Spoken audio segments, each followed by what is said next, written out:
Welcome back to Atlanta Diaries. I'm your host, Enma Popley. Thank you for joining me. In Atlanta Diaries, we celebrate unique and inspiring stories of breakthrough women to help future generations create their own. If you want to know more about Atlanta or listen to more episodes, you can visit my website www.enmapopley.com. You can also share feedback or suggestions there. Today, I'm really excited to share the remarkable journey of a true trailblazer, Nandini Dias, former CEO of Universal, McCann, and Lodestar. Nandini has earned widespread recognition as one of the most influential leaders in the Indian advertising and media landscape, acknowledged by the Economic Times, the largest business daily in the country. With nearly 3 decades of experience, Nandini has successfully launched over 400 brands and strategically managed communication and investments for more than 250 notable businesses across various sectors. She has received numerous local and global awards and accolades, including being named Media CEO of the Year 4 times and has won the prestigious Game Changer of the Year award for a visionary initiative on decongesting rush hour. What sets Nandini apart is a unique leadership approach influenced by her rich sports experience. The unwavering commitment of a core team who stood by her side throughout her tenure as CEO speaks volumes about her leadership impact. Join me as we uncover the unique perspective and wisdom that Nandini brings to the table. Hi, Nandini. A very warm welcome to Atlanta Diaries. Thank you, Enma. I'm really happy that you invited me. I've gone through some of the recordings and I can see really able achiever women. So proud to be included in that. Had to be. You've been recommended by Viren and he's been telling me for so many weeks and months. So absolutely delighted. So given that you're from the creative world, this conversation had to be a little different. I was reading in one of your articles and I sort of was smiling when I read that many walks later, you got through this, premier MBA institute, but you did not join because you thought there was a better option and that was your husband. And then there was no alcohol to celebrate and you guys raised it to a real toast. I was like, creativity at a different level altogether. So help us see that moment again and talk about how Agnello supported you in your journey thus far. Enma, I think my husband is probably the best thing that has happened to me. But at the outset, let me say he had no clue that I took such a decision. Many years later, after we were married, and some conversation came up and I let it out. In fact, he was just so surprised that, I would do something like that. But intuitively, I knew that that relationship was too new to handle the distance. And I'm glad I took that decision. Having said that, Agnello knew that being financially independent was a big thing for me. So every time we ran into a challenge, we solved it together. We didn't think of taking the easy route of saying that one of us should leave the job.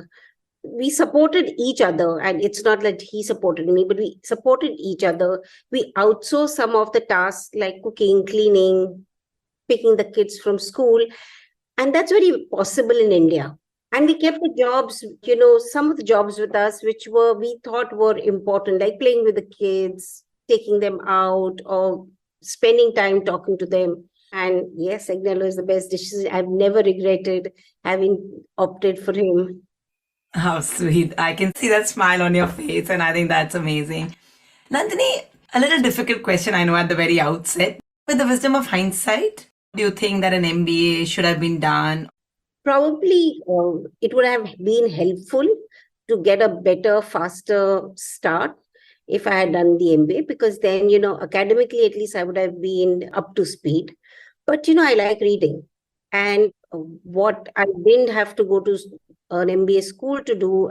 So I just got all the books to read. Once I got in advertising and I knew that I needed to understand marketing, I used to interact with other people who would know certain terminologies. And initially, I would just go and search what did they mean by a certain terminology. But after that, I just decided, might as well purchase the books and study it all. And I finished reading it, I guess, faster than most people would do in a 2 years MBA. So you actually did a hands-on MBA. You just made sure that you cover up everything.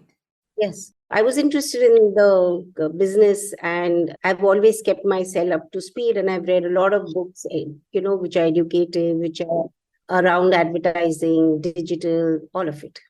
So you spoke about financial independence, right? So talk to me about how did your early years shape this journey and this perspective? So I don't think giving up the MBA was anything to do with financial independence, right? It was nothing to do with financial independence. Actually, I had a super multidimensional father who was into many things.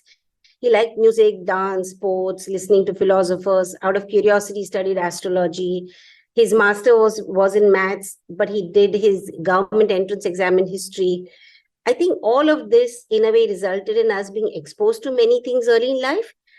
And my mom was different. She was a fierce lady.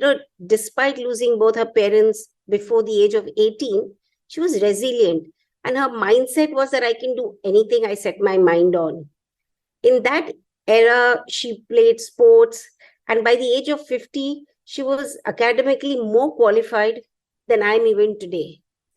So I believe that the openness to do new things and the ability to enjoy diverse things came from my father, and my fierce desire to be financially independent came from my mother. She would, in fact, often say, only if you're financially independent can you be truly free. And now, after so many years, I understand what that means.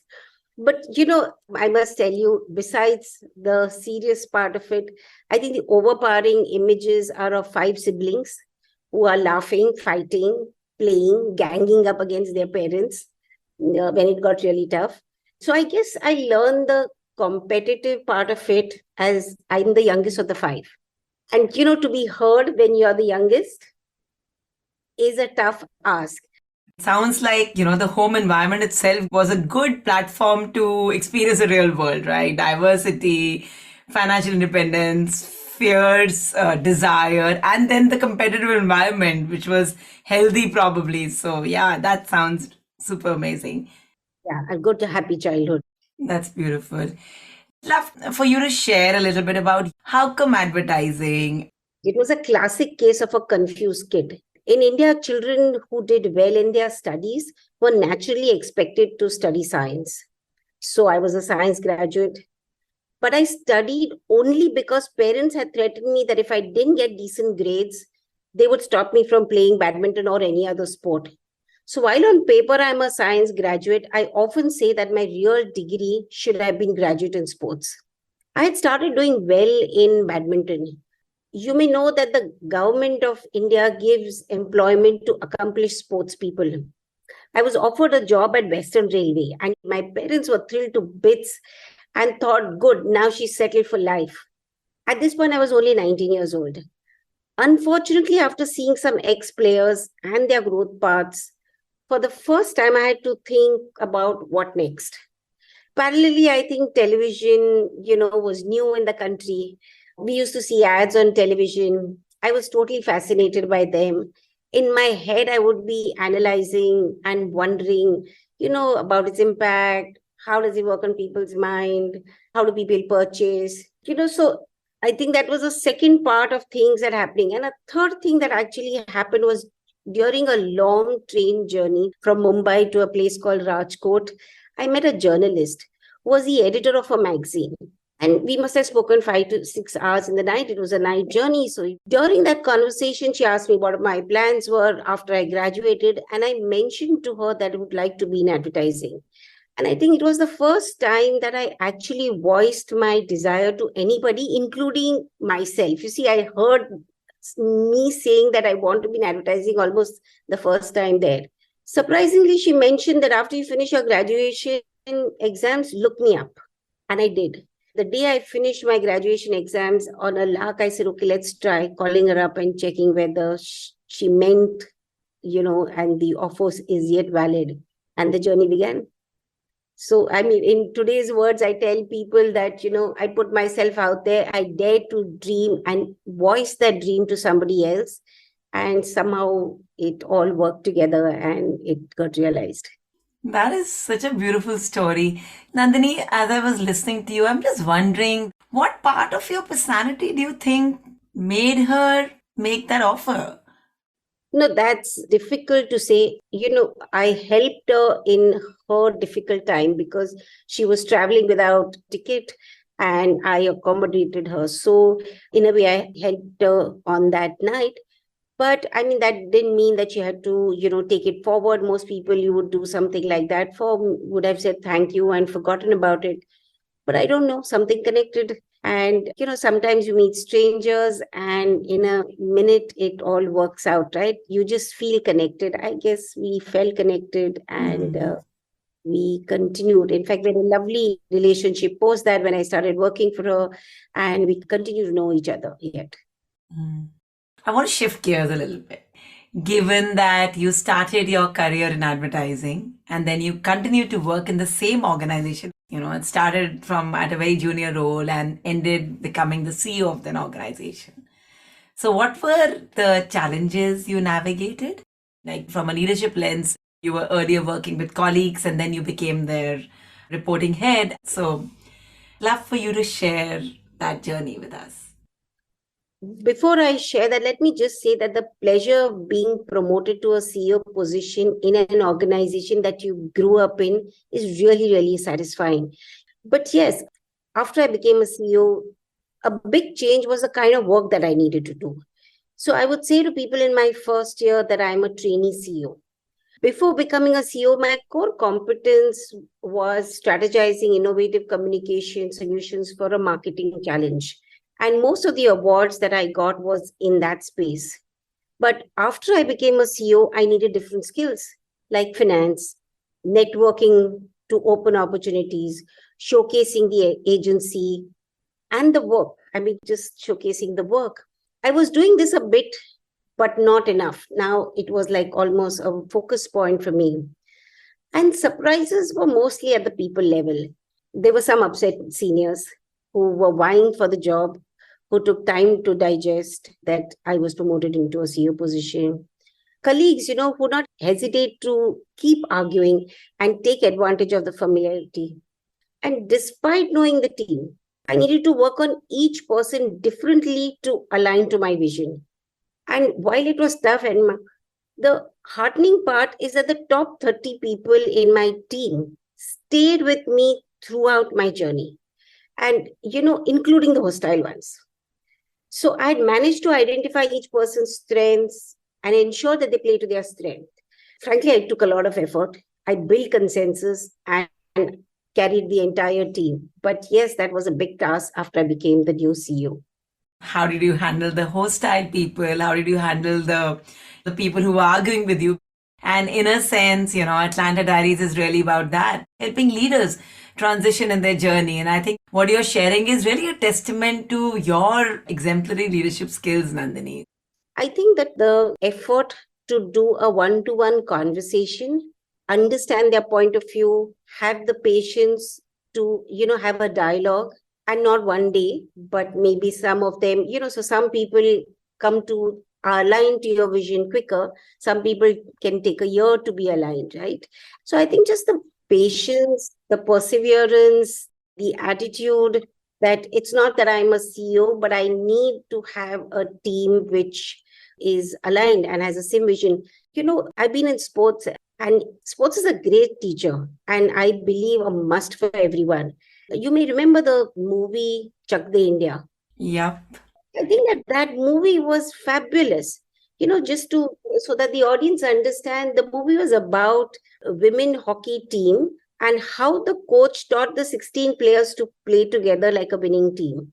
And he identified different strengths and weaknesses, made them realize that they need not compete internally, but use their abilities to win against opponents. And if they win, the entire team wins.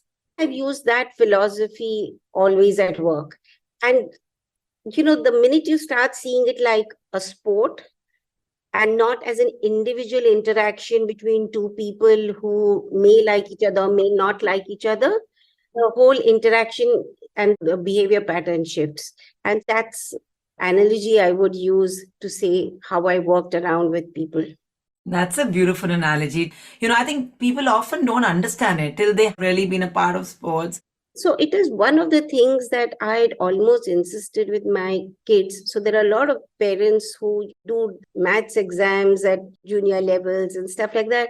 It teaches you discipline, hard work, the mindset of practice to perfection, team spirit, a positive attitude, competitiveness, an ability to handle wins and losses. And so I've always used sports as an analogy for a lot of things that I have done in my own life and in my family.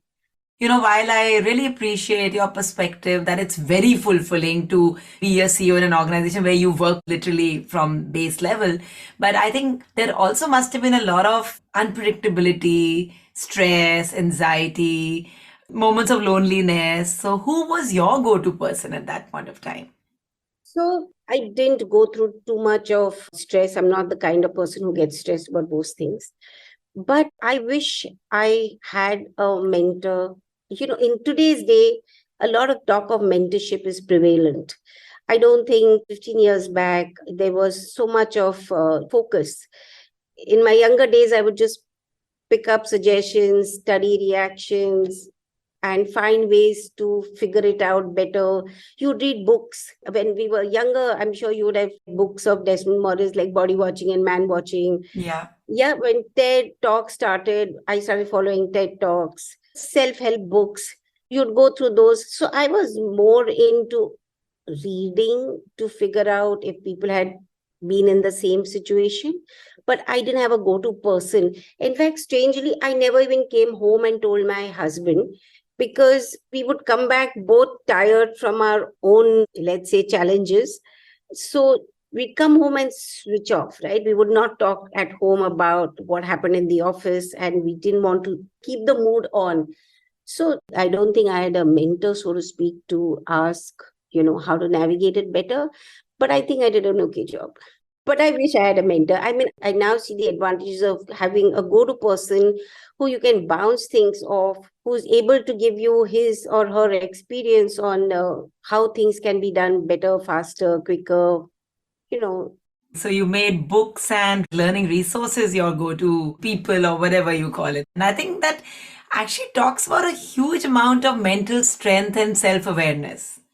As I was listening to you, I sort of thinking about my husband, like Viren was working in the media industry for many years. He would always say that it's like a roller coaster ride. Every day is a different day. So what's your perspective on that? And how did you then navigate those roller coasters in your journey? Oh, I totally agree. Advertising and media, it's a roller coaster ride. It isn't easy. Frankly, many days it used to be sheer madness. and Lodestar is among the top three agencies and services over 70, 80 clients. And clients come in different shades and form. Every day, several people, in fact, would come to meet me and try to ask me advice on how to manage a client or some situation, usually a tough one. So every day you go through really a variety of emotions. But when I was younger, I could have had a bad day. Sometimes one would not be very diplomatic. But today it is difficult. Each person has limited interaction with me. And if an interaction with the CEO doesn't go well, sometimes good people feel nervous enough to leave. Or if you don't show concern or react dramatically, they never forget it. So now I control my emotions a lot more. In fact, the first time I lost a business, I was so shaken. I was miserable for a long period of time, almost sulking, if I can use that word. But now I've learned to spring back fast, or at least put up a facade of strength. And as the captain of the team, one needs to stand tallest at all times. Fortunately, I'm a positive, optimistic person, and so it helps. So let me tell you an anecdote without taking names here. Walking the red carpet at Cannes Film Festival means a lot to the film industry, right?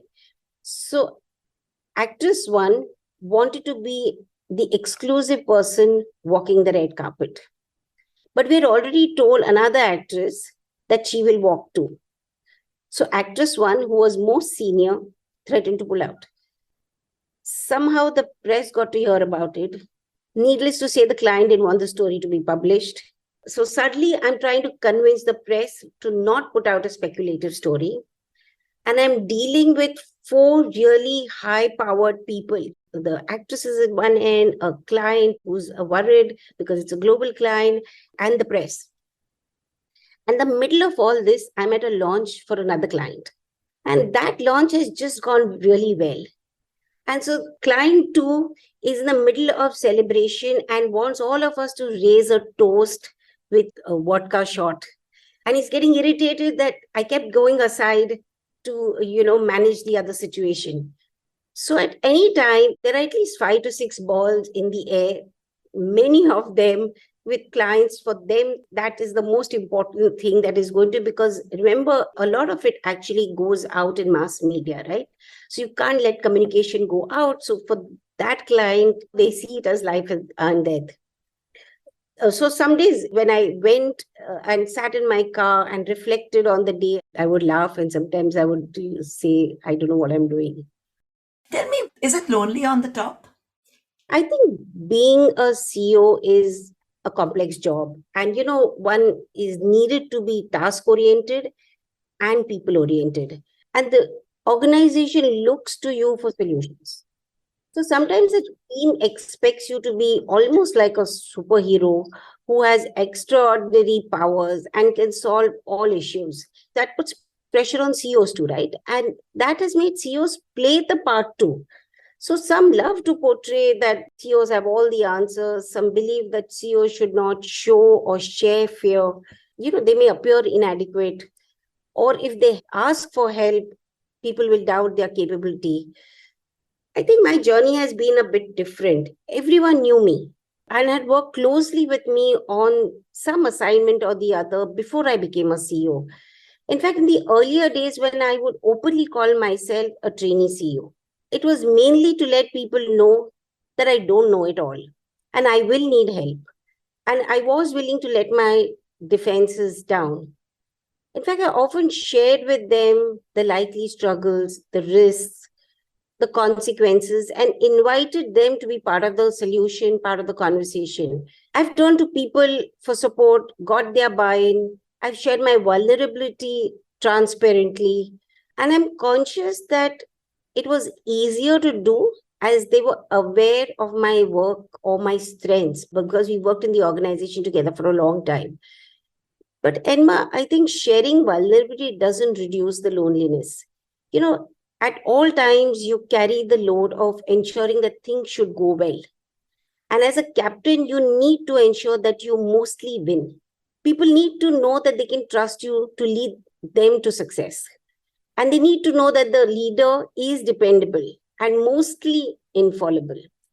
So, yeah, to an extent, it is lonely. Yeah, no, I appreciate your putting it out there because, like you said, not everybody talks about it. This takes me to imposter syndrome. Did you ever experience imposter syndrome? And if yes, how did you navigate it? Strangely, I never felt it till a few days back. I've just got on the board of a mutual fund company as an independent director. It's one of the larger mutual fund companies in the country. I've been invited on boards before, but earlier I lacked time and hence didn't accept. This time when the invitation came, I was happy to be on board. And I guess I got included on the board because they needed at least one independent woman director. And my first board meeting was within the first week of me accepting. So I got some 1,000 pages to read within the 3 days. So during the meeting, when the fund managers were explaining some aspect of the business, I started feeling like an imposter. And it was really the first time that there was a bit of fear on whether I would live up to their expectations and did I make the right decision or. But having said that, knowing me, I've started using these 3 months that I have before the next board meeting to understand the business, to get into step, and hopefully will not feel the same in the next board meeting. I'm very clear that I've got the opportunity because of a reason, but I will not let the inclusion be regretted by them or me. Manisha, who was a guest earlier on, sort of shared exactly this. And, she is the CEO of Moelis now. And she said, my grandfather used to say that you might be in for the wrong reasons, wrong metaphorically, but you stay on for the right reason. So, I'm hearing the same perspective there. Yeah. And almost like another non-creative journey starting for you, Nandini. And this sort of makes me think that how come you decided to move on from such a fulfilling role of the CEO of Lodestar? What triggered that decision, and what is Nandini's plan going forward? Oh, well, by 2020, I had finished about 7 years of being the CEO, and I felt I was doing more of the same. So I had signed up for the AMP course at Harvard Business School just to start thinking what next. And then the pandemic hit us. April, I was supposed to, join the course, and March is when India had its lockdown. So unfortunately, I couldn't go to join Harvard, but I also thought it was inappropriate to leave the organization at that point of time. But by end 2021, my restlessness started again. We had one of the best years. Our numbers were great. We had won over a dozen new businesses, over 20 international awards. We won the title of Media Agency of the Year. RECMA recognizes as the agency with the highest vitality. I was recognized as the Media Agency CEO of the Year and feted by the governor of Maharashtra. So I thought I couldn't have chosen a greater milestone year in which to hand over the baton and go out on a high. So that was my exit. So now what am I doing? I'm primarily having fun. Catching up on things I've always wanted to do. So while I was a CEO, I was involved in bits and pieces of social work that I was doing, but it was in a limited way because I didn't have the bandwidth that time. But now I'm involved in a couple of NGOs like Mumbai First, also an education, NGO. I've just recently agreed to be on the board, like I said, of a mutual fund as an independent director. So that's the activity that I'm up to. Interesting. Nandini, you've done a lot of work in the space of gender diversity. What made you take up that cause? Frankly, I don't think I've done enough, Enma, in gender diversity. There are such few CEOs. I think I need to do a lot more than what I've done, not just India, but global. Most people are aware that women on the top have had to really sacrifice considerably to get there or be there. And several surveys have shown that women on top have remained or become single and have opted for not having kids. And, if you see, there is a lovely HBR article which actually tells you the high percentage, and it's over 60%. And that's the intensity of it. In my opinion, that's too big a sacrifice. I think women who dare to dream of wanting it all feel guilty and are almost apologetic about it. Yeah, so I would encourage women not to be so hard on themselves and to navigate the situation well. That to have both a glowing family and an equally stellar career is an appropriate expectation. It's not something that they need to feel guilty about. So women on the top, married, children, happy family, stellar career, even if I'm saying so. Suddenly I became like a role model, and a lot of people would gravitate to me because of how did you manage, how did you navigate. I mean, I've counseled hundreds of women who are in this area. I think the other thing was more for industry. I was involved in facilitating mentorship for the fraternity. So under the aegis of International Advertising Association, we started a mentor-mentee kind of program for women who were in their early 30s, a young kid, or, married. So that stage of life when they suddenly start having to do time management much more. We identified 20 senior advertising, media, marketing women, and then paired them with mentees who needed, a mentor, so to speak. And I think the third kind of work that I'm doing is more on another initiative. I'm just a part of it. So it's called Voice of Change. And Voice of Change is all about how we need to reimagine content. It's right from 30 seconds to 3 hours. So it is, and how should content avoid biases, or what kind of content is okay to be shown. But I think it's just not enough. I should be contributing a lot more. And now I have the time. So I'm now working towards doing work like that. Yeah, that's interesting. And I also recently read about another research, which is the tall poppy syndrome report, which really talks about women's success is under attack in workplaces around the world. And, it says that the more accomplished an individual, the more likely she'll be to face aggression, not only from those in position of seniority, but also from her peers. So what's your perspective on that, Nandini? So I've faced and seen it all. It may not have been called tall poppy syndrome, but now that we know what the definition of that is, I think in the last decade, women have been feted and celebrated a lot more than men at the same level. And then there have been rankings that have become a big thing, also awards, and that draws a lot of attention. Sometimes the rank used to be higher than my boss's rank. The corridor sarcasm, statement said only in jest would all play out, almost making me feel guilty. Suddenly, you're hiding some of the achievements. But I think after some time, I took it in my stride and refused to be intimidated. And the funny thing is, after you are not intimidated, comes a label of assertive, high handed, ambitious. I've heard men talk to other men, dismissing a woman achiever's recognition. And I've been sitting there and I'm hearing these two men talk and saying, oh, she has been feted, but I don't think she deserves it. I've had my points of view dismissed, prefaced by just because you have won, don't think you are better or you know it all. I've been deliberately left out and my junior has been spoken to. I face situations where we have aligned before a meeting, agreed to take a stand, and then in front of a client, after I've communicated the joint decision, it has been overturned with no new data, just making me look like a bad cop. So, yeah, tall poppy syndrome is something women will face for the next few years till society gets used to seeing successful women. And women stop feeling guilty or intimidated.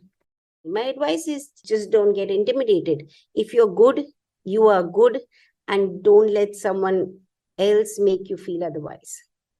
So was this when you became the CEO, or was it all through those 25 years? No, I think in the last 10 years, the recognition and awards were far more, right? And the rankings. So you would be then in the industry rankings and you would be, you won CEO of the year. Like I won 4 times CEO of the year by different organizations. Surely that brings its own challenges. Okay, on a lighter note, everywhere I read that Nandini is a really chilled out mom. So tell me, Nandini at home versus Nandini as a CEO, like how are they similar and how are they different? So, let me answer that in 2 parts. Nandini as CEO and Nandini at home is identical. And I would say that many times over to people that I would run the house like I run my office. And house had 4 people or 5 people, right? So it was really simple to do than an office of 1,000 people. So I just found the best possible for the task. You allocated, delegated, and you did things efficiently like you would do in an office. You delegate and Yeah. you people, and you just map the best people to the task, and the task gets done. And you assume that it will get done well. So I don't think I stressed out about, do I have to be different? Do I have to change my style or the attitude for any of it? So I think that chilled out mom is a lot more fun. I have 2 sons. And when you have 2 playful, sporty boys, one has no option to be chilled out. Every few days, one of them would be injured or, they would land up in some mischief and the teacher or principal would send for me or things would be lost, or at 12 in the midnight, they would say, oh, mama, now I have to do a project next day, which we need to submit. And then we're all sitting till 3 o'clock in the night and doing. But somehow I'm not one of the people who panics, and it was all par for the course. In fact, I enjoyed playing with them. They studied in a boys' school, and I would go to their school and go on the ground and play with them. And most of the mothers would be sitting out holding their bags and water bottles, and they would see me on the ground, happily playing with them. Somehow I just was not one of those tiger moms or helicopter moms. micromanaging everything. There was no great do's and don'ts about or rules, that things must happen in a particular way. I would not be hassled if they came home dirty or injured. A lot of women go through this guilt trip if they're working, that they're not besides them. I didn't go through any of these guilt trip. I never went through the fear of missing out. A lot of women are sending their kids from one class to the next, thinking kid needs to know it all and needs to be super dimensionalized. In fact, I didn't send them to tuition classes. My kids went to play, no tuitions. I was not into trying to fill their days with, activities all the time. I wanted them to have free time to just roll around and, think and imagine and be free, as opposed to just, like I said, be like a tiger mom and channelize everything. And I think that my kids' friends would often say, "Oh, your mom's so chilled out. How come she comes to play?"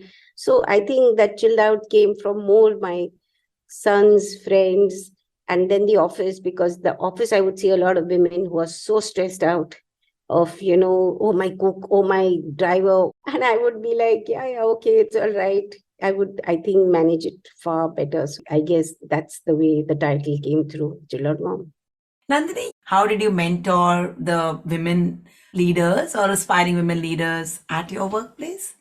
When most people aspire to have it all, I think a lot of them, the interpretation that I have to do it all, and the idea of delegation, the idea of outsourcing, they almost feel guilty.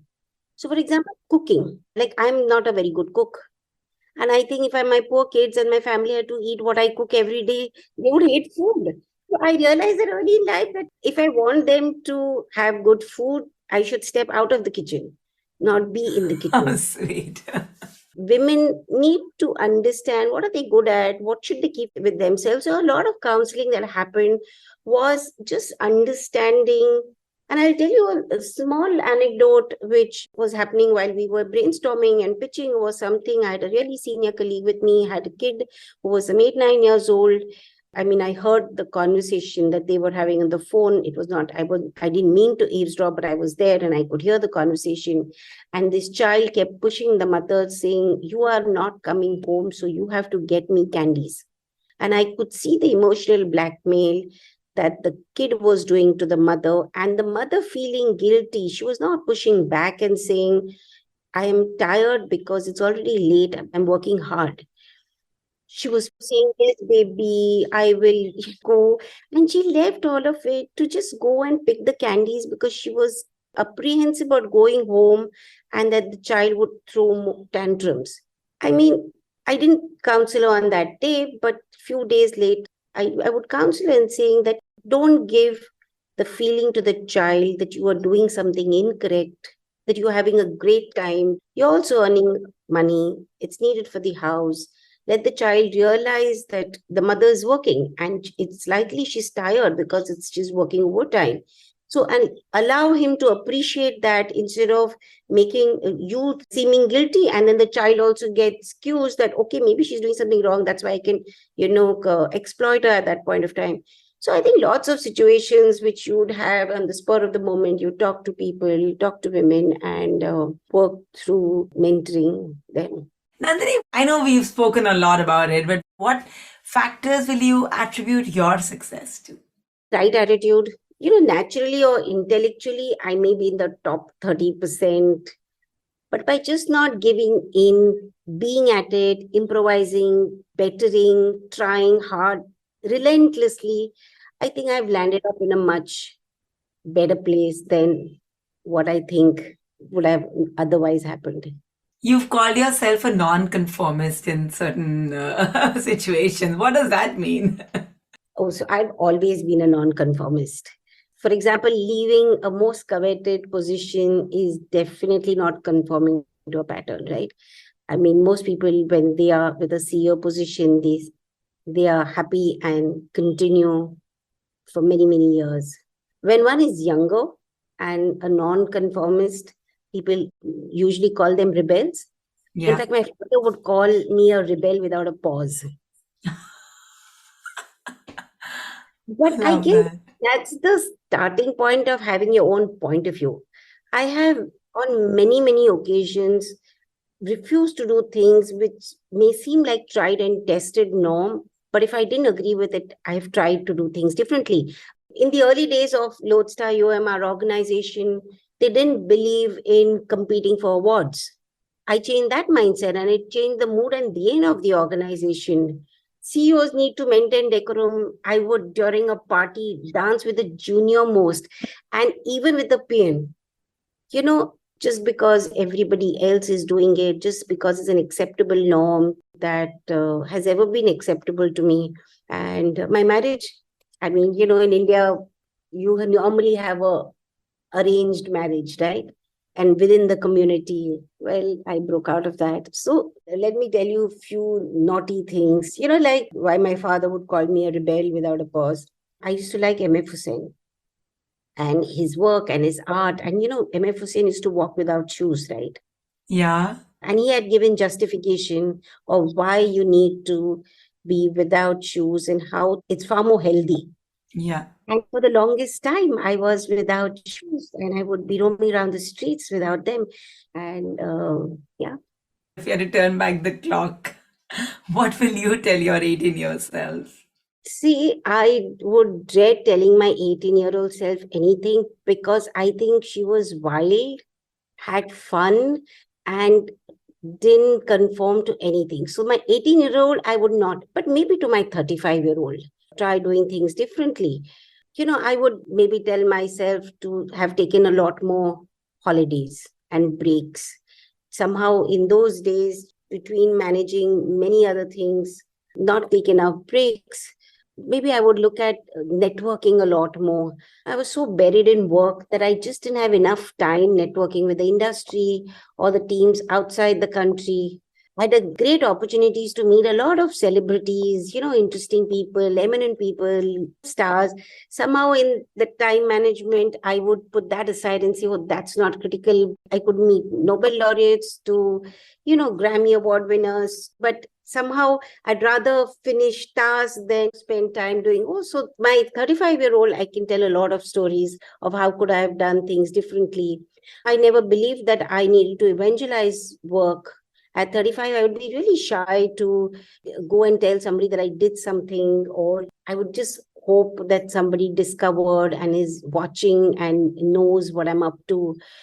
Often the Copcom team would come to me and, in the social media days of the last 10 years, say that I need to put out. And so I would say, no, put out whatever is necessary. So they would literally come to my laptop, open my Facebook or LinkedIn, what they have put out, tag me, and then retweeted it. So there were some things which I didn't think I needed to do to evangelize myself or to sell myself. I think some of those things are things which are now needed in today's environment that we are in. Nandini, I want to go back to one of our earlier conversations. Like you only said that, your journey is unique in the way, but you had to work with people who were vying for the organization. So tell me a little bit more about that. How did you carry those people along? I do understand that when you were vying for that position and you didn't get it, right? And it's very hard for most people to acknowledge saying, oh, but she deserved it. So you will have naysayers, but it was for me to acknowledge that, deal with the sensitivities. And I said that my family and my office I treated similarly. Imagine if something like that happens in your house, right? Manage the situation, right? You talk till your child or your husband or your in-laws or whoever understand your point of view, and you don't after one conversation let it go saying, okay, damn, if you don't get it, tough luck. You maybe do it in therapeutic doses. You may say it many times till the person believes it. Your action needs to demonstrate that what you're saying is what you mean. So I think that's the principle that I used. The first few conversations were almost one-sided communication. And I remember saying that, just because I've gone one step up doesn't mean anything. We are yet equal. I do believe that There are lots of things that you will bring to the table that I myself will need your help for, and that I'm not able to do it myself. And when you're discussing a vision, when you take different people's perspectives on board, not, say it's only me and my part and my idea or my thoughts. When we have the collective conversation, I think that all plays out. So it's a long, tedious, patient kind of activity. It may have taken me 2 years to get all the 30 people on board. But I think we played like a team until I got out of Lodestar.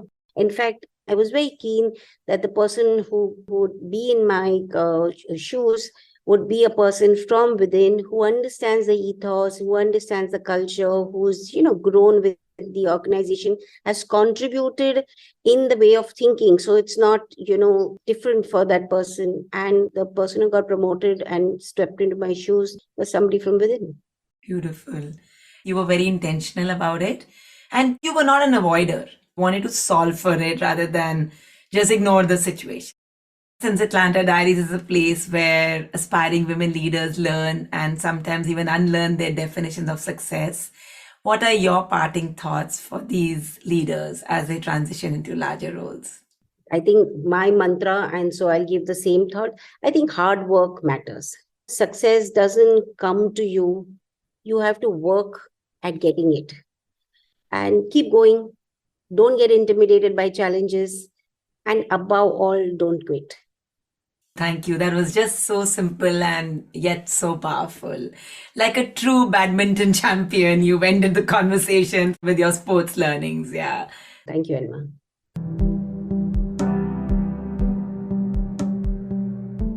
Thank you very much for listening. All my guests have brought their most vulnerable selves on Atlanta Diaries.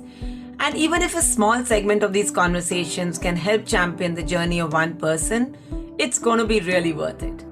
I do have a request for you. Please share this podcast on your social media and with your family and friends. Our society is constantly evolving, and Atlanta Diaries must too. I really appreciate if you can leave your feedback in the form of a review or a rating. These are impactful and rousing stories that need to be shared far and wide. See you next time for another one on Atlanta Diaries.